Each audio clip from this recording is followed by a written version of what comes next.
మేం కూడా ఒక ఆర్మీని తీసుకురావడానికి బయలుదేరాం. ఆ వన్ మ్యాన్ ఆర్మీ పేరు విఘ్నాలను తొలగించే వినాయకుడు. హైదరాబాద్లో వినాయక చవితి సంబరాలు మొదలైపోయాయి. విగ్రహాలు అయితే రెడీగా ఉన్నాయి, కానీ దీనిని ఎంతమంది చేశారు, ఎలా చేశారు అనేది ఇప్పుడు చూద్దాం. ఈ పండుగ చేసుకునే 3 నెలల ముందు రాజస్థాన్ నుంచి చాలా కుటుంబాలు హైదరాబాద్ వచ్చి ఇక్కడ వినాయకుడి విగ్రహాలను తయారు చేసి దీంతో వ్యాపారం చేసుకుంటున్నారు.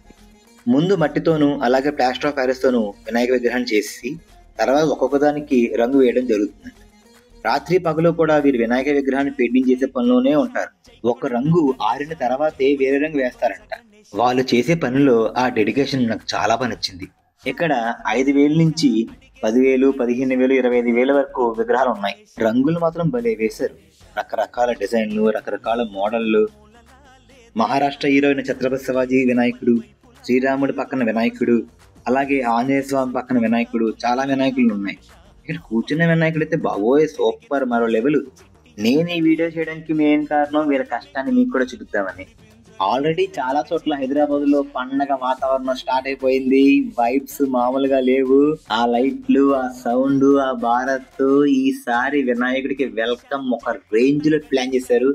ఈ వీడియో మీకు నచ్చింది అని అనుకుంటున్నాను. నేను మీ ఒక్క ఛాన్స్ తో వంశీ. మరొక వీడియోతో మళ్ళీ కలుద్దాం. Signing off, bye.